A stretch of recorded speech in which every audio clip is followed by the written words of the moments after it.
every great story has an even greater mind behind it. I can honestly say that I cannot think of anyone else who comes close to the vision and scope of narrative than J.R.R. Tolkien.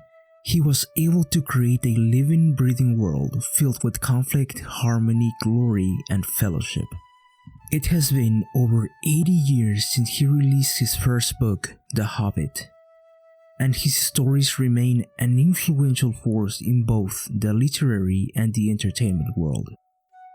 There are thousands who have tried to understand the complexities of his work, but none have been able to completely explain the symbolism behind Sauron's Ring of Power.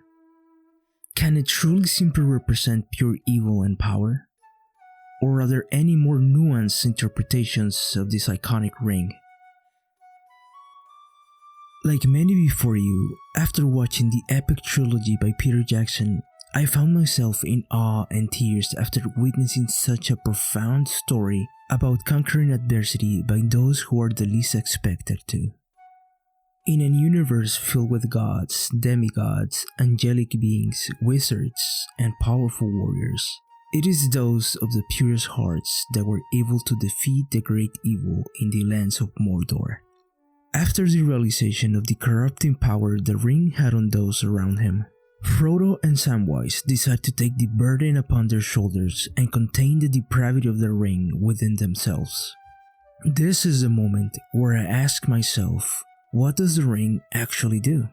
It's supposed to be the most powerful item in existence in the Tolkien universe, yet it is not a weapon, nor is it a jewel to give any sort of magical ability to the wearer.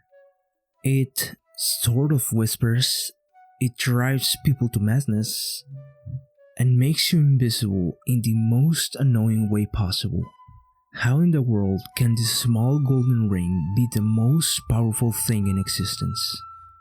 We have seen Gandalf in numerous times use his powers to defeat his enemies. That is power. This is when an idea popped in my head. What if the Ring of Power was an analogy of the world J.R.R. Tolkien was living during the post-World War II period?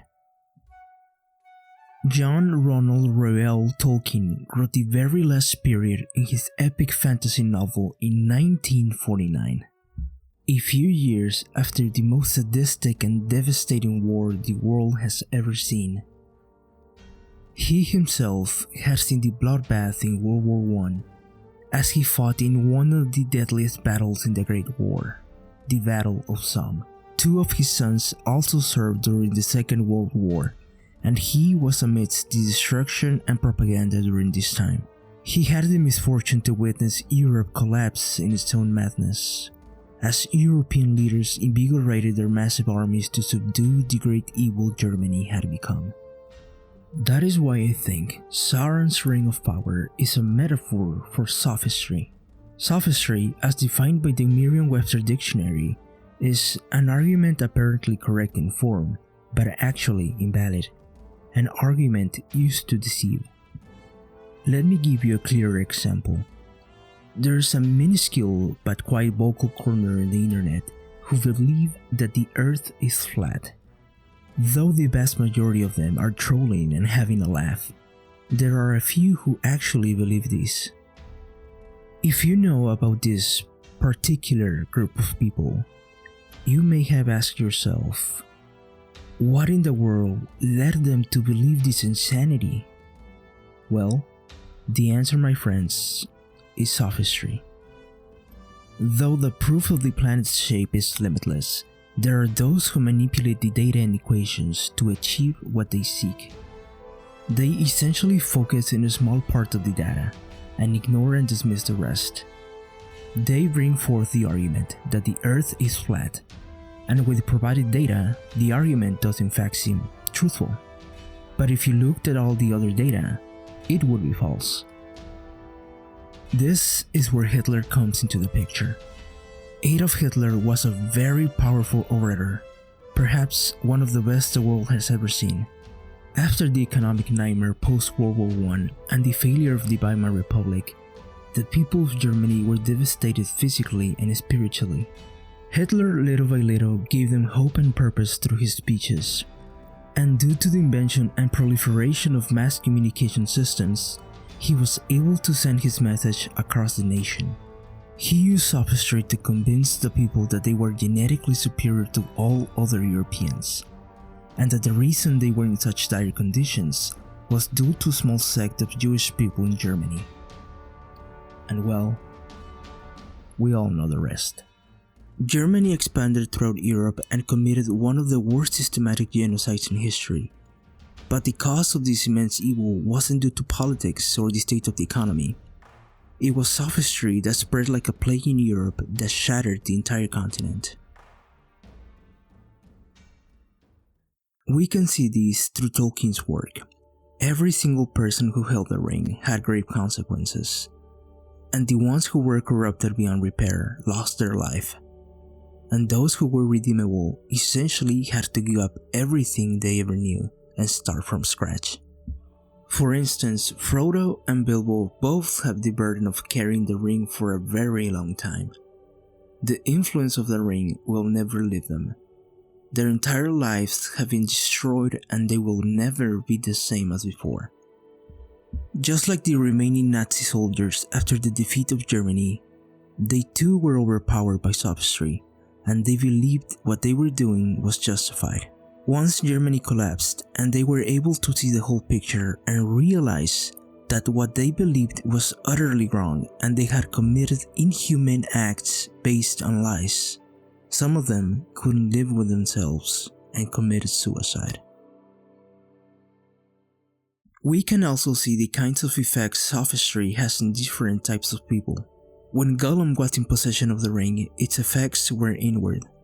The ring led him to extreme isolation and ruptured his mind to the point where he had forgotten his own name.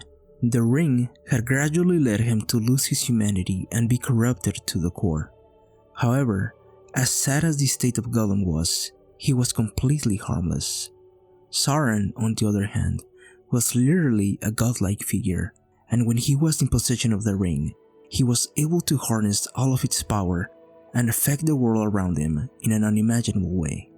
He was able to rally massive armies on his side and have complete control over them.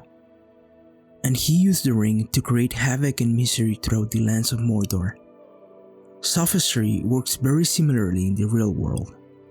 Individuals who get deeper and deeper into their own conspiracies will eventually alienate themselves from society. And if there is no intervention, they will be forsaken into their own little world. And then there are those who were born in wealth and influence, who have the ability to manipulate the masses, and like Sauron, have the means to cause tremendous suffering across the world simply with a microphone in their hand. I am not an alarmist, but looking at the rhetoric and tactics that are ever growing in our political system, I'm afraid what the consequences will be when people in our government use sophistry to rally people in their respective sides. Even if we are not aware of it, we are all deceived by the media and politicians alike. Tolkien was very aware of the dangers of a government run amok by liars and thieves, and his works are a monument for what deception can do to the public. And if you can take a single lesson from this video, it's that the solution to sophistry is Socrates.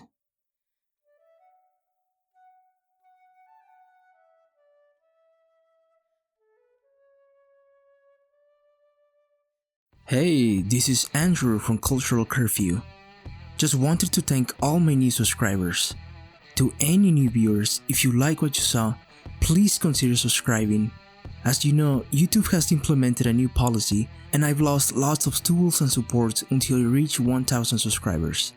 So please, if you like what I'm doing, hit the like button and subscribe. And don't forget to check out my channel for other videos like this. Have a wonderful day. Peace out.